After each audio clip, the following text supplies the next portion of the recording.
StreamYard countdown. I still think it's pretty cool. We are now live. Live. Live.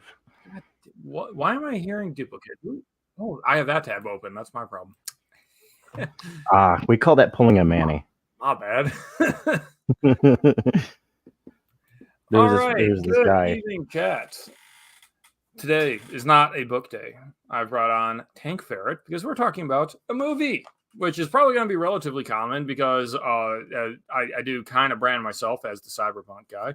I like the cyberpunk genre, and like it or not, it's a very visual genre. It is driven by the movies, the anime, the comics, the manga, and so on.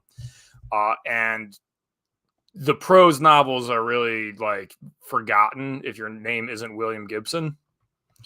Yeah. But today we're talking about Freejack, and I've brought on an artist who also likes cyberpunk. You want to introduce yourself? Yes, I am. I'm Tank Ferret. I'm the self-proclaimed Caesar of cyberpunk, which is why we get along so well. We're both cyberpunk guys. I'm an illustrator with a couple of decades of experience under my belt, and I just kind of like bum around the indieverse, working on my own stuff and working on other people's stuff. You've probably seen me around. Yep. So yeah, me and you actually ran into each other. I think it was on T-Bunny's stream first. I believe so.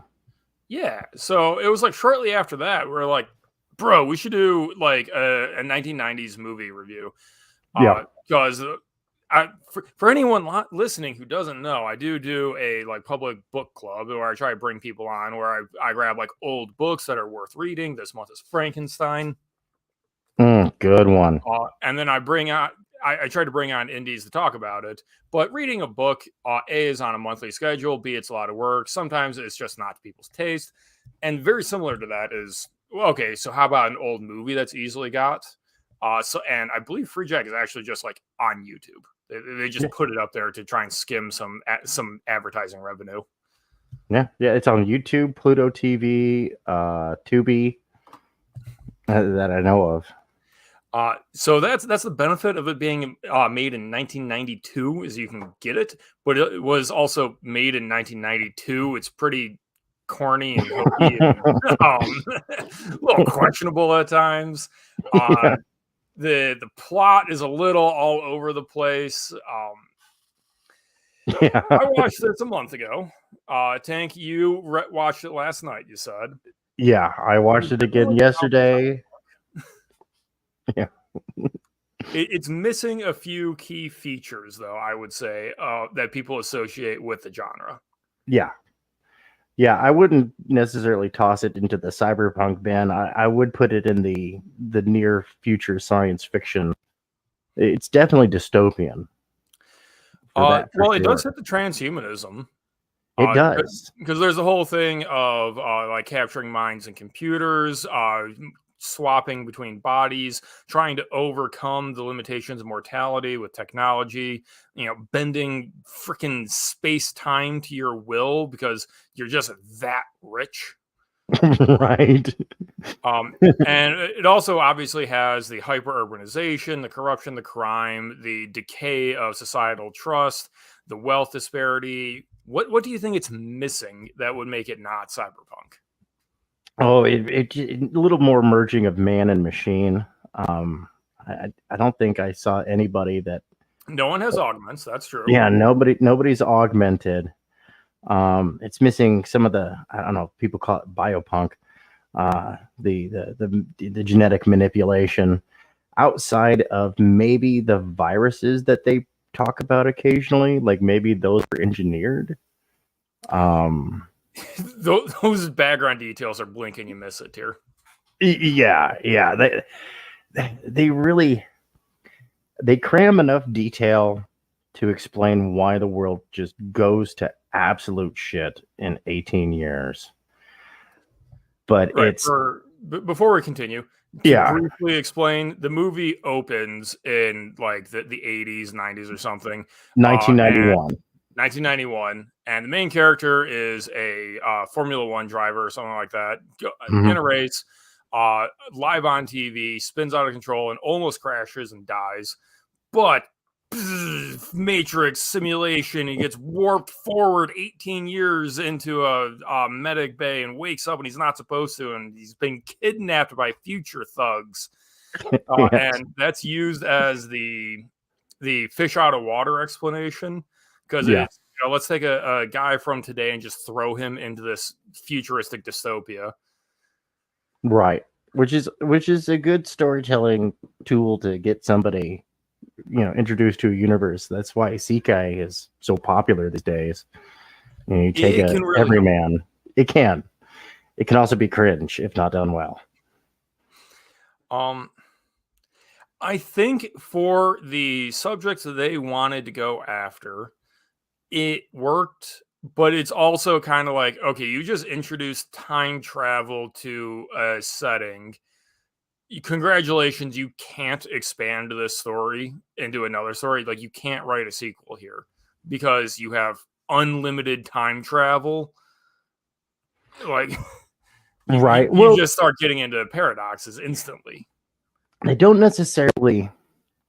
I mean, of course, they break the laws of physics by using time travel and matter displacement, but they only move forward. The way that they can observe the past is through recordings, through archives, through record. Okay, so no. Hear me out. If you're rich, you live stream yourself constantly. Yep. Not even publicly, but you send it to a CCTV server. And you pay people to be on hand that if you were to die, they would instead pull you forward, a day or a month or whatever's necessary. Congratulations, you can't die of an accident now. Welcome to the year 3000. We cured your cancer. So it is definitely it's not like Terminator levels of circular logic and paradoxes, but it is definitely time travel. Yeah, and you can plan for it. It is, and yeah, it's a little. it was pretty cringe, but it was fun though. It's a fun. I think it's a fun movie. You will enjoy watching the movie. Try to not think too hard about it, I would say. Don't. Like, why does a Formula One racer know? Why is he good in a fight with guns and everything, and like a hardened badass? Oh, it's because it's a 1990s action movie. There is no further explanation. Okay. It's true. It's absolutely true. I was a minute at work. I know how to do this. Character work was like okay-ish, I guess. It's not like the character writing was super standout in this movie. It just kind of served the purpose of, we want to explore this idea of trying. Honestly, I think the key idea was the wealth aspect, because he was the antagonist is one of the richest men in the world, and he's trying to use his money to build the resources necessary to conquer everything, to get everything possible. He wants to be immortal. He wants to have infinite, to live forever, buy everything, all the food and luxury and power that he could want, armies of security guards at his whim, the ability to trample all over the poor people. And the catch of the story is, the one thing you can't buy is the love of the person that you want, because that can only be given. So he thinks to himself, well, what if I buy the body of the man that she does love, and then she'll love me, which is fucking stupid. But it's a movie, I guess. Yeah, money only buys you love in the red light district, I mean, for certain definitions of love. Yeah, it's not the definition you're looking for either. I want to give the premise some amount of respect, because like that's obviously a recurring theme of human nature, is the attempt to greedily subjugate nature with resources, with power, with status, with the human capacity and all that. And you can go back 10,000 years and you would find stories about people trying to overcome death. Well, yeah. Actually, the oldest story of the world is about a man trying to overcome death. If I'm, what's his name? Gilgamesh. Yeah. Yep. and the nature of love and all that is obviously a universal theme, and they just kind of smashed it all up. Honestly, I feel like a lot of the movie felt sort of like, hey, we have all these stock parts, let's just put it together into a working system. Like, I swear they must have been filming a race movie and just canceled that and said, well, how can we reuse this? Because his ability to drive a car fast had no impact ever on the rest of the I swear they just pulled it from another project to save money. Yeah. His driving ability really only comes into play twice in the whole movie. Once on a motorcycle and once in another vehicle. What you're talking about at the very end, where he almost gets caught with the mind swap? Not even that one. Okay, with the technically he drives 4 vehicles, because then he also drives the armored vehicle. But when I'm talking about is like when he's driving fast, having to have good control over a vehicle. The one where he's driving in the wine delivery truck and the motorcycle, like those 2 scenes specifically, where it does showcase his skill, but it's like, is this like integral to the plot that he be a race car driver? Okay, so let's go on a quick tangent for a moment. Sure. There are so many movies about driving cars fast. Yes. Yeah. Why are there so few movies about driving motorcycles fast? Like that's a good question, because that's a lot harder than driving a car fast. It's also a lot cooler, I think. Mm-hmm. So much more stuff you can do. I mean, what was that, Mission Impossible 2 or Tom every Cruise? once in a while you'll get some instances of it. Like, I'm pretty sure it's happened in a couple Bond movies, for example, and they're awesome chase sequences. Mm-hmm. But I cannot think of a single movie that hinges on drive motorcycle fast. No.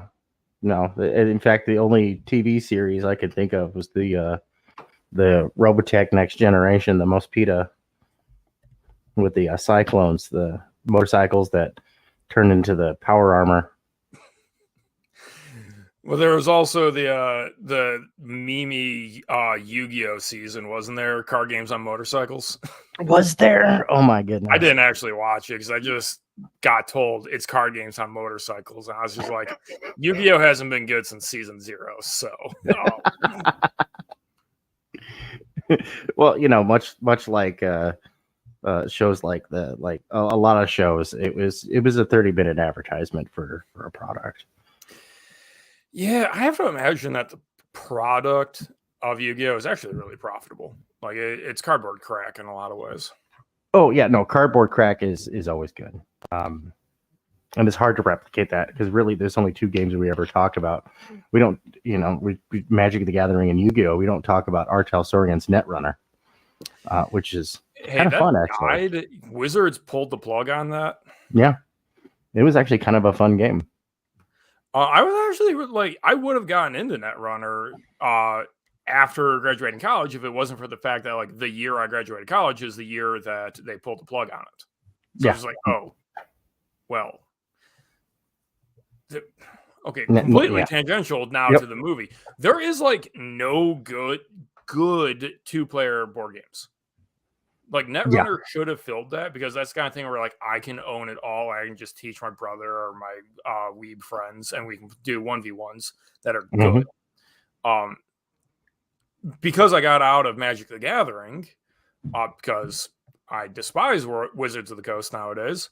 The reason I was addicted to that was because good competitive decks prior to Modern Masters were some of the most engaging strategic board game you could get.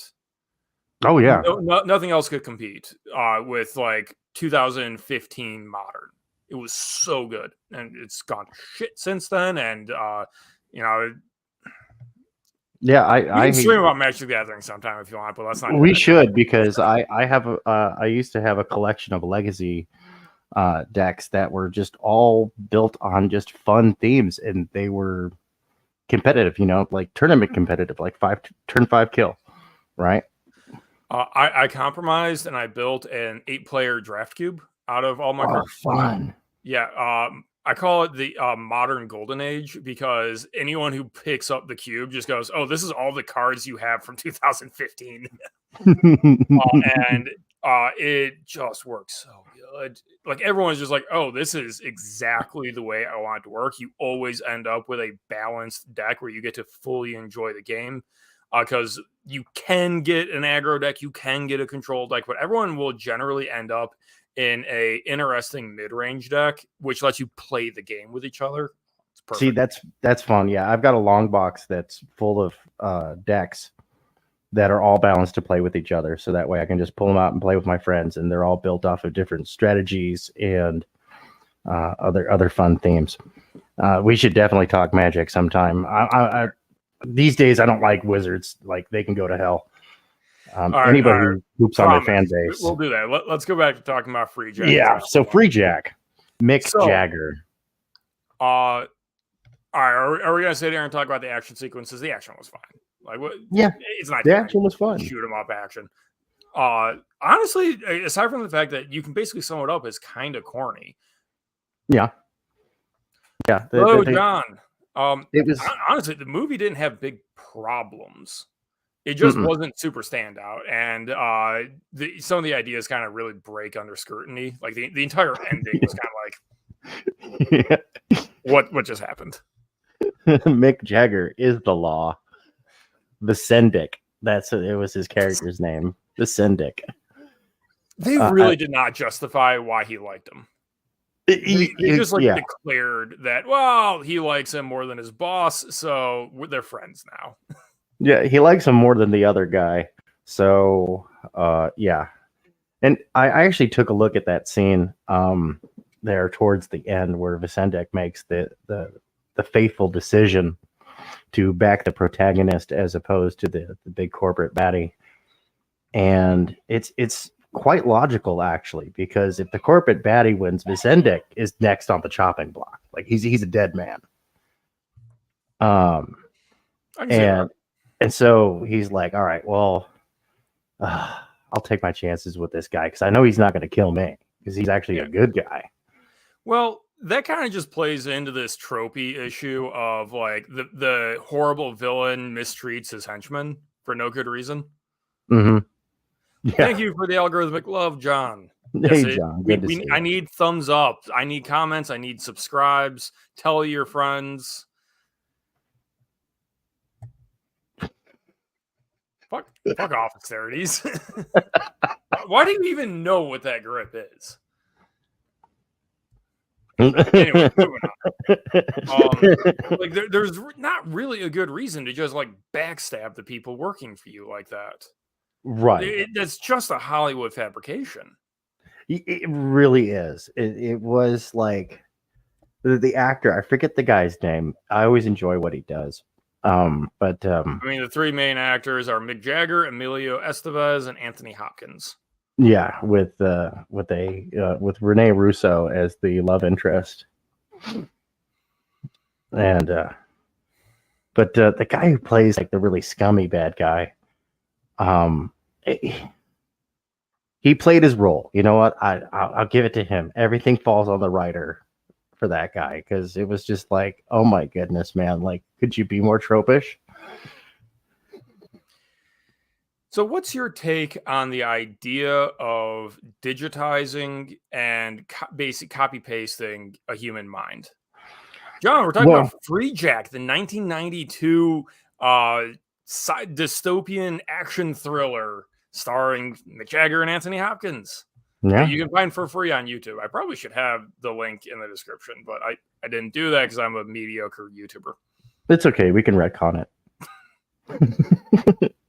It was always there. Don't use the Wayback Machine. It's still in operation. I thought that got shut down. I think it did too. It's just fun I think it's just a meme at this point. It only lives on in memes. I'd have to ask Mudahar. But let's see here. With that, like the action sequences are okay. There's a lot to unpack in the movie. There's a bunch of exposition, but at least they don't dump it on you. They give it to you piece by piece. It does follow one of the things I really appreciated about the movie, that it followed its own logic, that there was no and then, it was but therefore. And that's a big deal to me, because Captain Marvel, the movie, I turned it off 43 and a half minutes into the movie, and I struggled to get that far, because I now call her Captain and then, because that's the way the movie went. And then. Out of curiosity, did you get that terminology from Trey Parker and Matt Stone? No. Did they say that? Yeah, you can find a 30-minute lecture from them that they gave for some reason to an actual university classroom on writing. And they explained that it's just if you can't structure your outline is and therefore, or the other link they allowed was unfortunately, or something like that. If you couldn't link every single scene using that one of those two phrases, then you didn't have a proper outline for your story, because there wasn't a reason for the next scene to happen. See, I like that. I like that. Never would an average person expect to get good writing advice from the South Park guys. Right. But it's really good advice. It is. It reminds me of I got it because I was really inebriated one night and watching Goobers My Car. Okay, continue. And this was not my first time watching it. And one of the things I appreciate about that movie is that there is no and then. And that scene at the drive-thru, all of a sudden it just keyed no and then. Holy smokes, no and then. They went meta in the movie, and it just completely glossed over, because you're just watching some dumb flick about two idiots trying to find their car, and it turns out, it's this wild and crazy adventure, the original Hangover, and it's better than the second Hangover. But it dawned on me, no and then, and that just kind of kicked me in the pants as a writer. All right, how much writing have you done? Because you did introduce yourself at the start as an illustrator, and by the way, his links are in the description. Thank you. How much writing do you have under your belt? I don't have much published writing under my belt. Most of the stuff I've done is just being part of editorial staff. Okay. When it comes down to writing, I've written copy for advertisements and for marketing and stuff like that, and documentation, boring stuff, administrative, so non-entertaining. So a lot of people they'll say things just like, oh, I had this planned, but then my characters decided something else would happen. Have you ever heard something like that before? Yeah. I feel like that's can only possibly be half true, because sure, as you're writing a story, you'll develop an understanding for how the world works, what options are available to a character, and the character will often you'll just understand this is how they would behave, this is what their reaction to the circumstances would be, because this is what they're trying to get, and these are the steps that they would take to get what they want. Yes. Yeah. That's however, a maximum. Random crap does still happen, and those gardeners act like there's never a rainstorm that changes plans. They act like other people living their own lives don't intrude into characters' lives unexpectedly. Right.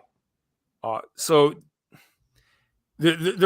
on some level there has to be random stuff, because how else could you start a subplot? For example, in my current project, the main character's boss gets murdered.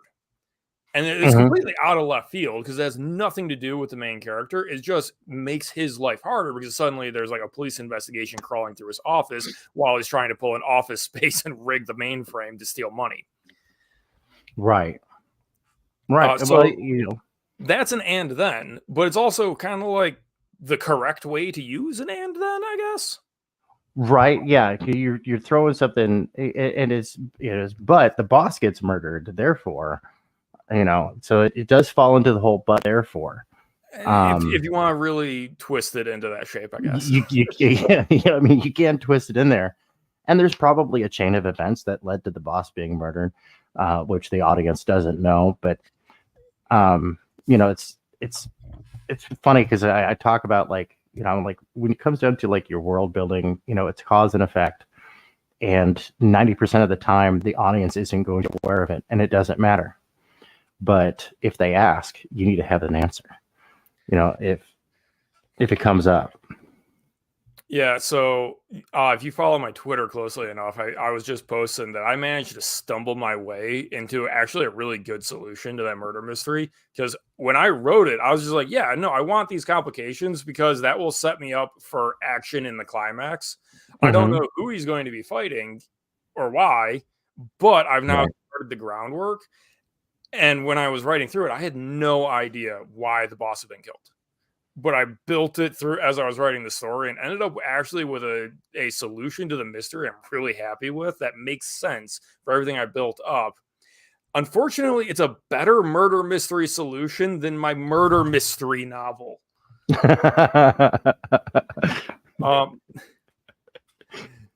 I'm just going to take that as a sign of my improvement as a writer, I guess. Yeah, as well you should. I was going to say, so your next murder mystery is going to be a real banger, huh? Well, it should be.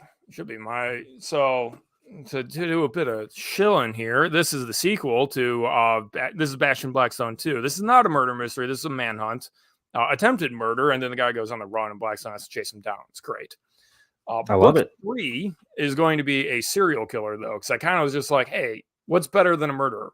A serial murderer. Mm-hmm. So I tried to justify that and build it up, and I'm not sure it's a mystery as much as like an action back and forth. Because one thing I do is I will jump perspectives between the detective and the criminal. So the reader, at least in this third book, knows who's killing, how they're killing, and why they're killing. And it's a question of, can Blackstone track them down and arrest them before the final target is taken out? And possibly the final target deserve to get murdered. Yeah, I appreciate that type of stuff. I recently, earlier this year, I binged Columbo.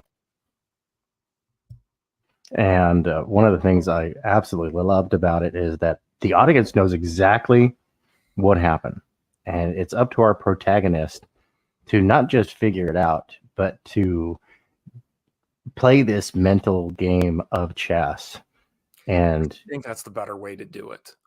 Yeah, it's a lot of fun. And I also binged Murder, She Wrote, where the audience doesn't know what happened, and it's up to the audience and the protagonist to figure everything out. And that's a lot of fun. I'm sorry, 1 second. I got a little one knocking on the door. All right, so I'm going to sit here and I'm going to rant. I just said that I think Columbo is the better way to do it, and the other way is the classic Sherlock Holmes or Agatha Christie style, which is that you are strictly following the detective. Hello, Immortal Rising. You are strictly following the detective, and you get given the clues, and you are supposed to piece it together as the detective pieces it together. But then the detective says, "I've got it," and then they go and get it before giving the reader the explanation, and then they arrest the criminal and book him and send him to court, and yada yada yada. Yeah, and that's how most detective stories are thought of: is the Sherlock Holmes or Agatha Christie or Hercule Poirot style. I hate that style. Because it entirely at least in written form, it entirely relies on lying to the reader. And sometimes not even intentionally lying to them. It's just the fact that Agatha Christie is writing books set like over 100 years ago at this point, and I, as a modern reader, don't realize that internal doors are like bolted at the top rather than using a twist lock. Like, it just doesn't occur to me that a character might be looking at the door bolt. Right. Yeah. No, that needs to be put into perspective. That was one of the things that I enjoyed about the Murder, She Wrote, was that it was kind of a game. See if you could figure it out before Angela Lansbury's character could, because you were given all the clues. They were all there. like I would rewatch some episodes where I didn't figure it out before the end. And I was like, dang, man, I missed that detail. I feel like I failed an Encyclopedia Brown book. All right, so here's another example. House MD is a medical detective show. Right. However, they get all the medicine wrong. Yeah, dude, my stepmother was a doctor, a pathologist. She hated that show. Everyone liked House. House was a great character. Yeah. And it presented itself as a mystery if you just didn't think about it and you were there to ride along. It was a great show. Yeah. But that's just another way to totally screw up a detective story. Yeah. That's in a tier of the writer like mistaken identity in prose, because the reader just has to accept what they're told, and it's like, oh, but actually he was wearing a false mustache. Right.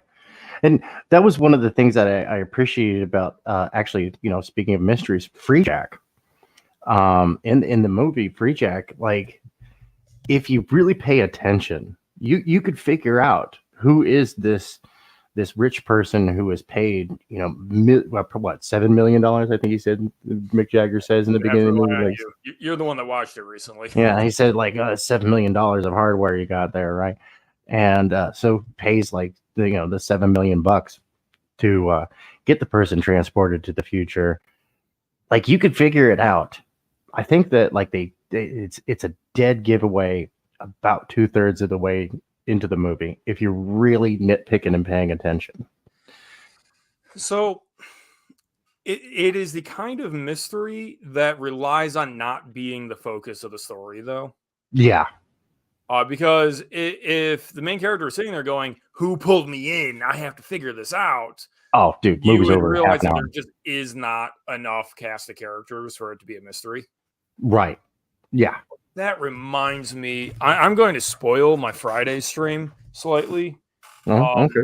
Somewhere physically close to me, and that I'm just not seeing it, I have Dark Harvest by The Critical Drinker.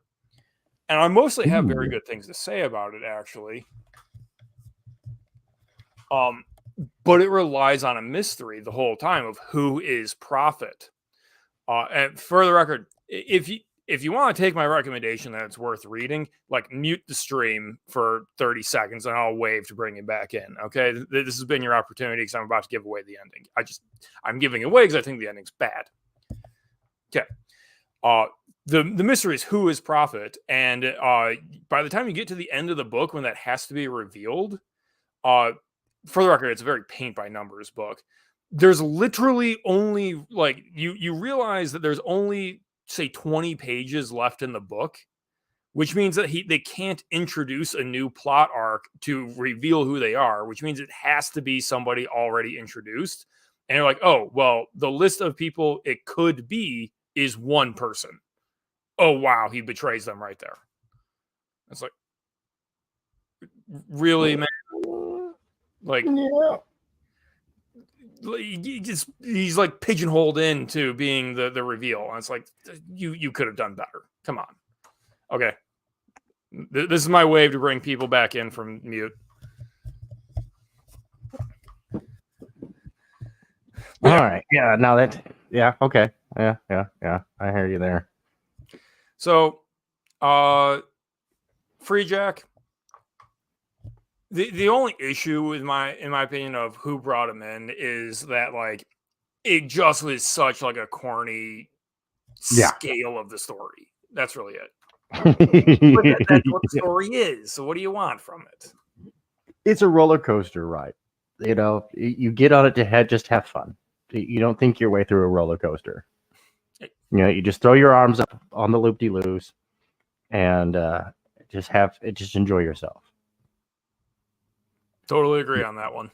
Yeah, it's not a how they say, turn your brain off. Like no, you never do that. You do want to be critical, and you do want to be taking a look at things. Like there's, and that's like that's one of the things I actually appreciate about the movie is like even when it comes to like the homeless guy on the dock who knows who Emilio Estevez is. Yeah, of course he knows. The dude's face is plastered all over media. There's a multi-million-dollar reward out for him, and it's going up. So who's not going to pay attention to that? Good point. So it's like, oh yeah, no, and that's kind of the thing that I appreciate it. There's no end then. Not really. I asked this earlier when we got derailed because I derailed. That's right. The idea that a human brain can be digitized and then copy pasted. All right, super common trope. Yeah. I'm not sure what the origin of that really is, but like it's so common, and it's also kind of stupid if you think about it, because it is. Like, how are you going to use electrodes and just insert like programming to GUI hardware? Right, and it's firmware. If we it's firmware. There's only so much modification you can make to firmware, software wise. So and every brain is different. Every brain is unique. So you really can't. Yes, you could upload somebody if you have the computer capacity and if you're running a quantum computer that's got fantastic storage and all this other stuff. Yeah, you could BS your way into the digital realm, but when it comes to putting yourself back in, you're gonna have to like that. That's a fun one. There's a challenge to the science fiction writers out there is write that. I would propose that you would have to start from scratch. Like you would have to grow something and it would have to somehow be modeled to fit the digital program. You can't just swap somebody for something because there's differences there. There's certain things that are just hardwired in. It wouldn't be the original person. Oh, well, that's true. Even just going to the digital simulacra, right? We obviously don't have anything even close to an artificial general intelligence right now. We don't have anything in the realm of consciousness. No matter how convincing ChatGPT is, that actually just speaks to how stupid the average human is. Yeah. But even even in the nature of a program that's just going to be trying to replicate the same measurable outputs, because you're not going to be able to measure the inner experience, which means that you can't know if you've recreated it. Yeah. Which is a huge issue to untangle that just kind of gets taken for granted in Freejack of like, oh, well, actually, it's a temporary thing that we're on a time limit before his brain decays. Then we're going to put him into a new body. Right. No, and that would infer that it's being quantumly stored in a solid state, so nothing's actually being written permanently. It's floating around in constant motion. And I'm like, bruh, that's a hell of a rig you got there. Okay, so actually I want to recommend a book that I reviewed a couple weeks ago. I've got Permutation City by Greg Egan over there. Genuinely attacks the idea or engages the idea of using a computer to simulate the human experience, and the implications of that. Most notably, processing speed, slowdown, pauses, corruption, self-modification of the program. That book redefined for me what is hard science fiction. Is it a perfect story? Absolutely not. It has a lot of issues. But damn impressive to actually try and grapple with the implications of what does this technology actually mean? And then for what it can do, how would people use it and interact with it? So I highly recommend it to. I'm going to check that out. Yeah. I'm going to have to check that out because, even in my own science fiction, the Scalpel Zero story that I'm working on, right? I I make a distinction between in the world they call it pseudo intelligence or true intelligence, right? Is it just a facsimile of intelligence? Does it just look like intelligence? Like, is it just a clever program, or is it actually a something sentient? Is it something that actually has its own thoughts, fears, expressions, self-worth beyond it's a simulated emotion, or is this a genuine emotional reaction? And so what does that even mean, the difference? Because emotions are arguably just biological responses and right neurotransmitters. Right. So we have that's why I don't dump it onto the audience. We have fun with it, and it's often in the background, and sometimes I do like touch on the philosophical implications of it, but I largely avoid the mess. Why? Because it is exactly that, a mess.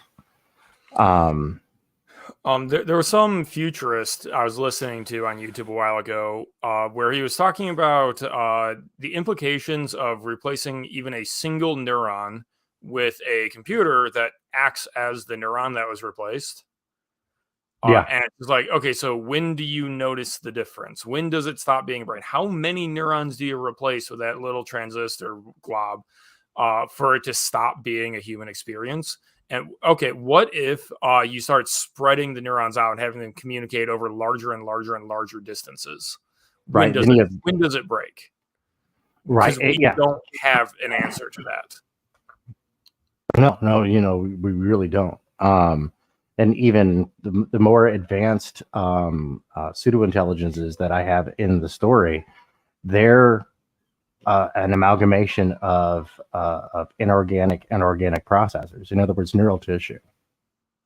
So that's how they bridge that gap. And even then, it's not real. So Asterides in the chat here is pointing out Roger Penrose has a bunch of good books. I've got him on my Amazon wish list. I just haven't picked up. I think he did Our Mathematical Universe or something like that. Ooh. Been meaning to get that. It's not a story to my knowledge, but I read plenty of nonfiction. Like I'm currently listening to a book on the Aztec Empire right now for research on a future story. Yeah, no, it's like I like to joke that I'm not worried about binary computers taking over the world. When a computer can naturally think in fractions, then I might actually take a look. And that's something that we do as humans that everyone just kind of takes for granted. It's like, dude, that's such an abstract and obscure concept. Hold on one second. Yep, I heard those knocks. So, chat, for the record, we are coming into the end here. This is meant to be a 1 hour stream. If you want to throw questions at us, feel free to drop them in the chat. We can get to them. This is a nice, cozy, small stream, although I am supposed to be celebrating that I'm at 300 subs. Yeah, buddy. That's what I'm talking about. All right, welcome back. So, thank you. One of the things I'm doing with my series is I kind of have an implicit understanding that the implications and the bigger things about like consciousness and AI and such are big subjects that I don't really want to lock myself into an answer on quite yet. So as I'm writing the Bastion Blackstone series, and I'm going to be augmenting with some spin-offs, standalones and such, I'm trying to build the ideas piece by piece, like as they impact a specific story, such as specifically, hey, we found a corpse of a guy that's been killed, and he's unidentified despite being in a massive AI-driven surveillance state. How is that possible? Ooh, that's fun. Someone who knows how the surveillance system works is slipping through the shadows to try and escape the city, and you're not allowed to leave the city because there's a pandemic outside. Can he enlist the aid of the gangs that are sort of outside government control in order to do that? Or is the government going to go, hey, we're not going to be made fools of, and things get extremely violent? I'm trying to expand as things go. Like the third book, I started to introduce the way that Bastion safeguards their neural implants, because that's just part of the technologies. Almost everyone has a brain jack instead of a smartphone. It does a lot of smartphones, but also like high fidelity virtual reality and stuff. I always enjoy that. I enjoy that premise. Oh, it's my favorite. Yeah. But that kind of leads to the problem of like, okay, so why are people okay with a machine interfacing directly with their brain? How does that not get hacked? And spoilers, the answer is basically if the government finds out someone is trying to learn how to hack a neural implant, they get their door kicked in and they get shot. Right. They disappear down into the X-Files. Yeah, it is protection through violence. They do what they can on a hardware and software level to prevent it. But the actual protection is the government shows up and kills them. Right. I like that. That's a valid solution right there, especially if you have a surveillance state. Yeah. So that's something I'm exploring in the third book, which is just this gradual building of ideas, because it's supposed to it should come across feeling like a very cohesive thing. It's just that these aspects didn't matter to this mystery. And for example, the story I'm wrapping up right now is a standalone where a lot of the characters are directly motivated by asking the question, is Eve alive? There is this AI in charge of the city and has been for decades, running just about everything. Every 1 billion person, all 1 billion people in the city talk to her on almost a daily basis. We don't actually know if she's alive, though. See, that's good. Their entire goal is trying to figure that out. That's kind of cool. I like that. And now I sort of answer it and I sort of don't. And which I think is the correct way to currently handle it for me, because like I'm going to keep researching all these and keep absorbing the ideas and exploring the implications. And I want to get books out in the meantime. The answer I give is, well, obviously she is alive. If she was just a machine, the system would have broken by now. We would all be dead if she wasn't. Right. And that's the answer I give in the book. She has to be alive or this would not work. It works, therefore she's alive. Right. No, I'm enjoying that. See, a couple of my, I love the original iRobot, and of course, The Moon is a Harsh Mistress. The Asimov series or the Will Smith movie? No, the Asimov series. Okay. Yep, so do I. Yeah. Very different. Yeah, very different. And The Moon is a Harsh Mistress. Another 10 out of 10 recommendation right there. Yeah, I love that one. Great political commentary without being political. And of course, I love the skyscraper-sized computer with programmer errors. As I recall, there straight up was not an explanation for why the computer came to life and then why it stopped being alive. No, he never does really answer that. He just and it's bothered me. Right?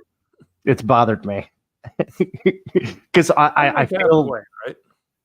Well, I feel like I've got to read the book again because I feel like because Heinlein was a very meticulous writer and was not one to leave out details. So there has to be an answer in there somewhere, and it just bothers my noodle.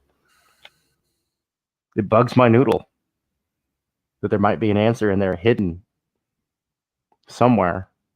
Like, did it just decide, like it just kind of Roy Batty's and just goes, time to die. My impression when I read the book was that it was basically just a metaphor for the local political awakening.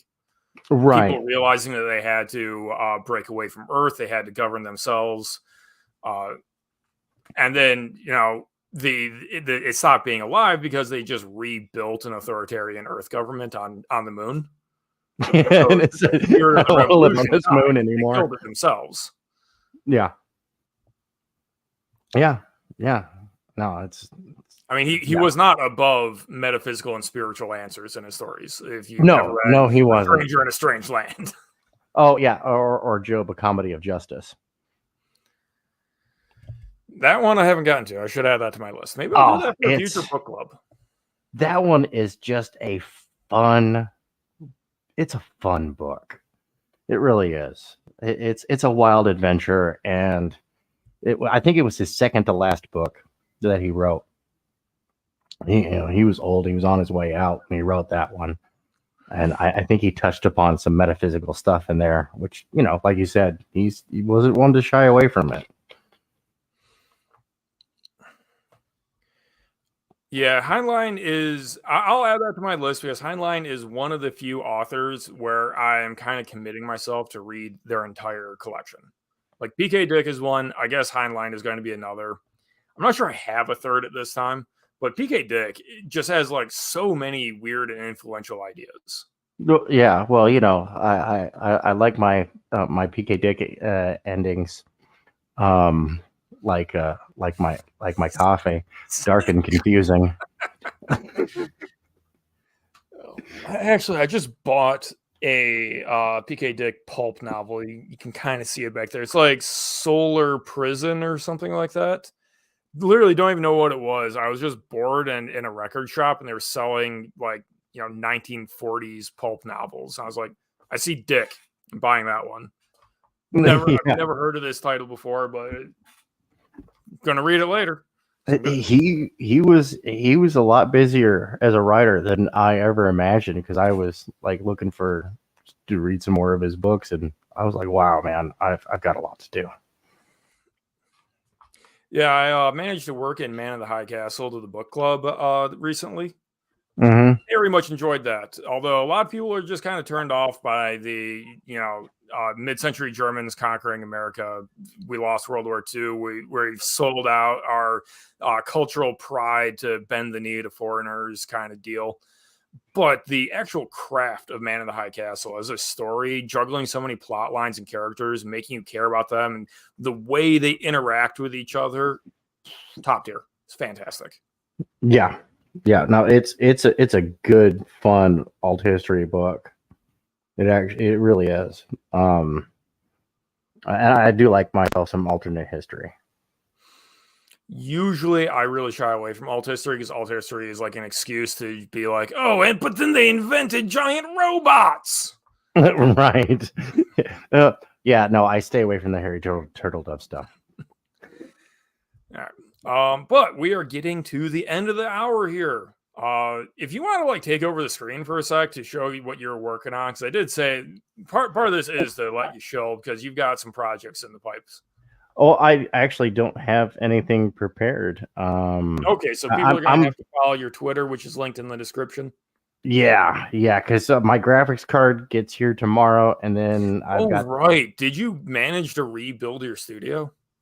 Well, not quite yet. I've got enough that I can kind of limp my way along and do work and continue to build it up the old-fashioned way.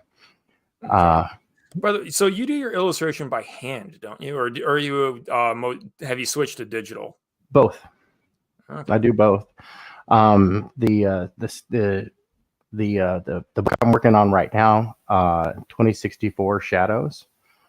That one is I'm drawing it by hand, but then and I'm drawing it by hand, but then I bring it into the digital to format it, to letter it, to add all the halftone shading, because it will be a black and white.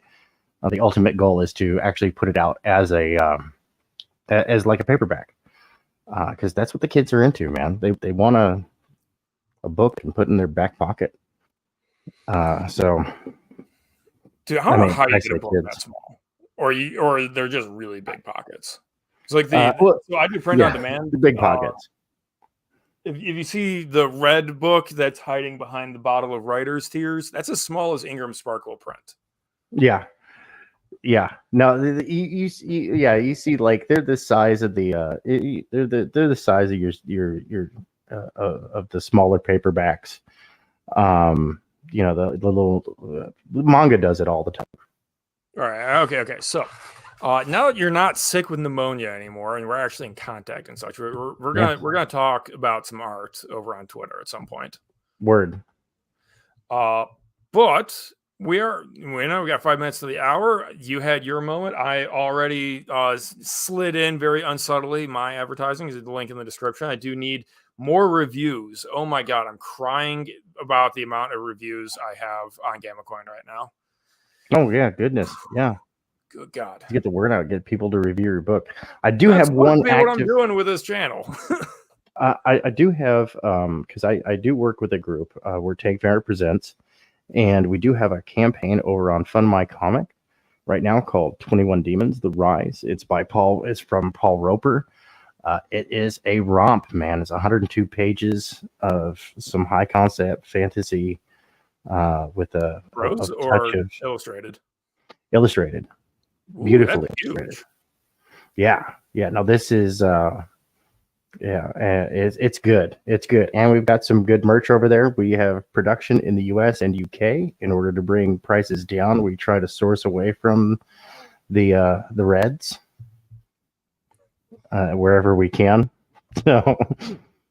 So I'm actually trying to get into having a collection of comics. I never describe myself as a comic guy. I have a manga collection is what I have.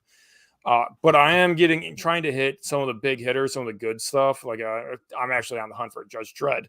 But what I'm going to review later on this channel is a shockingly large graphic novel series. Oh, Transmetropolitan. Dude, I need to read that one again. This series, I don't know how to classify it. It's sort of cyberpunk. It's mostly satire, I would say. Yeah. It is not coherent enough to fit to any other genre, I would say. But there are just so many ideas crammed into that. And I thought that would be an easy read when I picked it up because I was like, oh my God, $30 for a graphic novel? Are you kidding me? Because like the only other comic I have is Isom 1. You can knock that out in like 20 minutes. Right. I still haven't been able to finish book 1. It is that dense, actually. And it's like a couple hundred pages of full illustrations. So I'm trying to get into it, some good stuff. Yeah. No, that one's a good one. I haven't read that one in forever, so I need to get into it again. He's over here repping Bond Designates, which I literally have never heard someone name a series that is a Bond Designate. Everyone just brings it up. It's like, oh, it's this thing that the French do. But it's like, okay, but what's the good one? Crickets. And before I can be corrected on that, I think I'm going to end the stream. So I got a word on that. And yeah, so thanks for coming on, Tank. Hey, thank you very much for having me. I had a blast. And thank you, everybody out there. A Magic the Gathering stream, I guess. I can rope in some other people. Yeah, we can nerd out. Let's get our nerd on. We can just bitch about how power creep has straight up ruined the game, how commanders changed the monetization strategy and idiots started being pandered to. And yeah, it'll be a great time.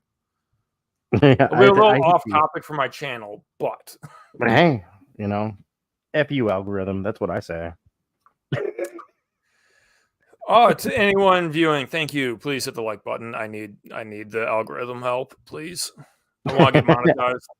I want to get monetized so I can start justifying to people that they should send me free copies of their comics. Right. Dude, hey, if I'm gonna be sitting here doing reviews, I might as well try and save some money. But like, I have to actually have enough of an audience that they can justify some degree of return on investment. Right. Yeah. Right now, my book reviews are getting like 50 to 70 views on average, which is they wouldn't recoup the cost of sending me a book right now. Yeah. Because if you think there's a 1%, there's 1 to 5% turnover as is standard in marketing. Yep. That's a sale. Unless there's a huge markup, I don't think they'd be getting back yet.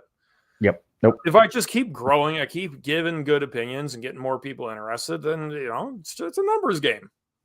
Absolutely. All right. Yeah, it's been great. All righty. Thank you, everybody out there in TV land. Thank you, James. It's been a blast. Thank you, Tank.